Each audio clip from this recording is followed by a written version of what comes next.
All right, here we go.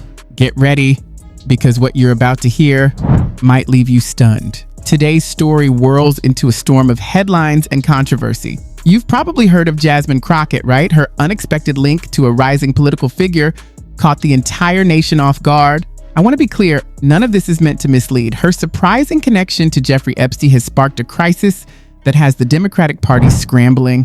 He had a troubling past and access to information that raised serious concerns. One Democrat who's been on defense over Jeffrey Epstein is Stacey Plaskett. She represents the Virgin Islands. She was texting with Jeffrey Epstein the day of Michael Cohen's hearing. Her questions pretty closely followed the text messages between the two of them to ask about Rona Graff, Trump's longtime assistant. You were defending her today, or in recent days, yesterday, and you talked about Republicans taking money from a Jeffrey Epstein. Here's what you said.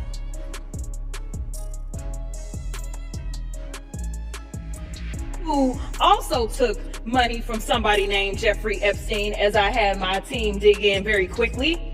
Mitt Romney, the NRCC. This part matters more than people realize. There are conversations and connections coming to light that are shaking the reputations of some well-known individuals. Stay close. This is just getting started. And hey, if you enjoy keeping up with these unfolding storms as much as we do, make sure to tap that subscribe button. It helps you catch every new twist we uncover and supports the channel.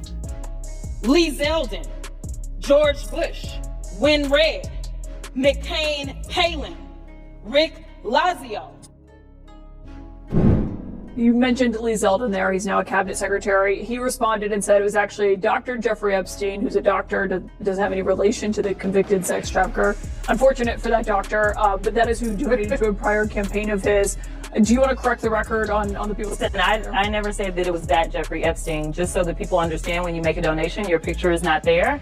And because they decided to spring this on us in real time, I wanted the Republicans to think about what could potentially happen, because I knew that they didn't even try to go through the FEC. So my team, what they did is they Googled, and that is specifically why I said a Jeffrey Epstein. Unlike Republicans, I at least don't go out and just tell lies.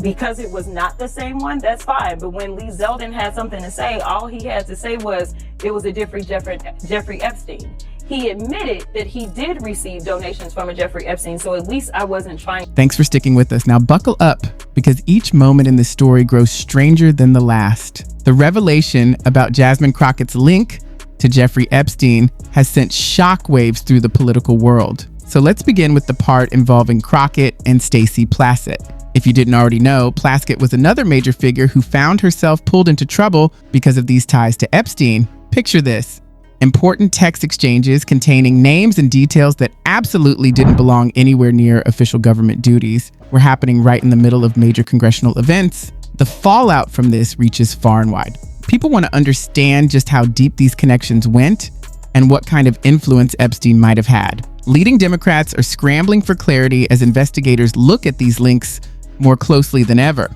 But the issue isn't just the messages themselves. The timing, the content, and the consequences make this situation even harder to untangle. Think about it. What does it mean if... Now, have I dug in to find out who this doctor is? I have not. So I will trust and take what he says, is that it wasn't that Jeffrey Epstein, but I was not attempting to mislead anybody. I literally had maybe 20 minutes before I had to do that debate. Yeah, but people might see that and say, well, you're trying to make it sound like he took money from I did not know. A registered sex offender. No, but I literally did not know. When you search FEC files, and that's what I had my team to do, I texted them and I said, listen, we're going up. They are saying that she took donations. Right, but someone might say, well, your team should have done the homework to make sure it wasn't the convicted sex trafficker. Within 20 minutes, you could not find that out, not from just doing a quick search on FEC. So number one, I made sure that I was clear that it was a Jeffrey Epstein, but I never said that it was specifically that Jeffrey Epstein, because I knew that we would need more time to really dig in. Well, Stacey Plaskett was texting the Jeffrey Epstein that we're all talking about. You voted against the censure for her to remove her from her committees. You know, we pressed the minority leader, Hakeem Jeffries, on this last night. Maybe you don't think she should be removed from her committees. During crucial moments for the country, powerful lawmakers are communicating with someone like Epstein. The pressure on the Democratic Party is mounting quickly. And this isn't a small hiccup. It's a full-blown public relations crisis. For years, Democrats have criticized Donald Trump, often pointing to his past association with Epstein. Now, with Crockett and others facing tough questions, it feels like holding up a mirror and realizing the image doesn't match the spotless one they've been presenting. The irony is impossible to miss. After spending so much energy trying to use Epstein-related evidence against Trump, they're now caught dealing with similar trouble themselves, and people aren't just sitting back watching casually. They want real explanations. Many inside the party are rethinking how they handle situations like this, realizing that pointing fingers while standing in their own fragile positions isn't working. Now, circling back to Jasmine Crockett. Why do so many Democrats seem unwilling to say it's inappropriate to be texting with a registered sex offender about what you're going to ask a witness at a congressional hearing? So I'm not going to necessarily say that that's the case. Now, this is somebody that was a former prosecutor. Now, I haven't sat down and talked about all the specifics of why Stacey was doing what she was doing. I know that when she got up and she spoke, she talked about the fact that this is one of her constituents. At the end of the day, what I know of prosecutors is that they are typically talking to co-defendants. They are typically talking to the people that have the best information. And what you had was you had the former attorney for the president that was sitting there. And honestly, we knew, or she knew, or at least Jeffrey Epstein presented that he was very cozy with the president. He had more information registered.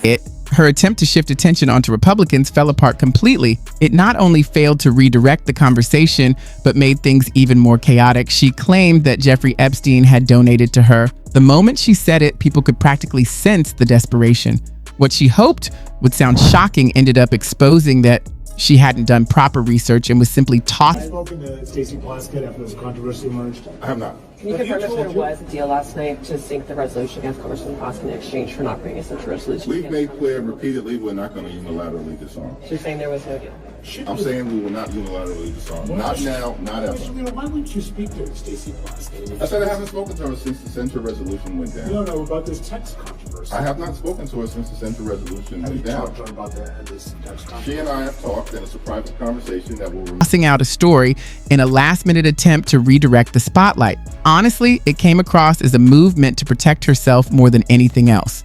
Not only did this damage her own reputation, but it forced the Democratic Party to stand behind her, though not exactly enthusiastically, as they tried to limit the fallout while the situation grew even messier. Even major party figure Hockey Jeff was seen awkwardly dodging questions about why Crockett and others would ever communicate with someone like Epstein instead of clearly rejecting such behavior. And this is where people really start losing patience. For many Americans, this whole issue comes down to trust, something that has already been stretched thin. People expect those in government to act responsibly. That Jeffrey Epstein had information and I was going to get information to get at the truth. Having a friendship with him is not something that I would deem to have. And so I'm just looking forward. I'm moving forward.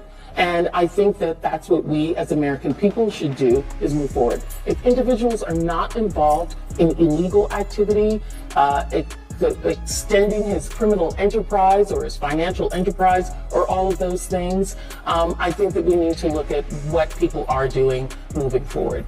Wait, let me just better understand that. What is that point? Because at the time he was a known sex offender and it had been detailed all the sexual abuse. There are a lot of people who have done a lot of crimes, and as a prosecutor, responsibly. So hearing that some were willing to interact with someone with a serious criminal past for political advantage feels deeply disappointing. These lapses in judgment are hard for voters to overlook. They're paying close attention as everything unfolds, especially since they're already tired of the usual political drama. Even within the Democratic leadership, frustration is bubbling. A growing split is forming between those who believe. The bigger question is, why is it that the president was so cozy with a registered sex offender even after he ultimately ended up with some of his convictions? And seemingly he had absolutely been on the plane with him. We know about the birthday card. The bigger question is, why is the president of the United States not the one that is in the hot seat for his relationship, instead of us saying, oh, you know what, we're going to take her off of her committee because he decided to text her. Stacey didn't initiate that chain. Jeffrey initiated that chain, and she took the information. Just like if somebody texts me. Yeah, but she was responding and saying, you know, what are you talking about? Quick, I'm up next. And then her questions were about Rona. But do you think that was inappropriate? I mean, would you text with someone who is a registered sex offender about what you asked? I honestly know that he had never been convicted of any federal crimes at that time. But he had been in jail already. He had been got a in plea jail. deal. And my deal was this. The party should completely distance itself from anything tied to Epstein and those who want to defend previous choices in hopes of getting through these rough waters. It's like watching a ship stuck in powerful currents while the crew argues over whether to throw extra weight overboard to stay afloat or carry on and hope the chaos calms down. And at the center of all this sits a huge question. How will these revelations shape the upcoming elections?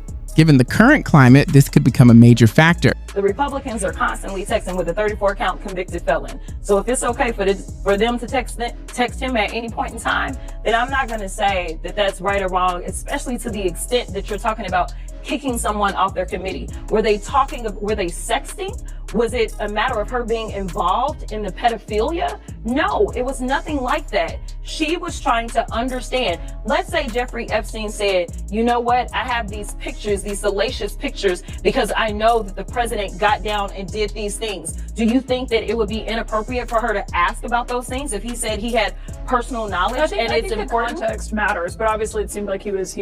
Voters are paying close attention to the company politicians keep, and it's unlikely that the Epstein-related issues will fade away anytime soon. People want fewer scandals, clearer honesty, and a sense of renewal. Whether the Democrats can deliver that is still uncertain. So what's your take on all this? Is it just another moment in a long chain of political troubles? Or could it be the beginning of something bigger, a shift in how people choose their leaders? Share your thoughts below. I'm curious to hear how everyone views this unfolding situation. Let's keep the conversation going.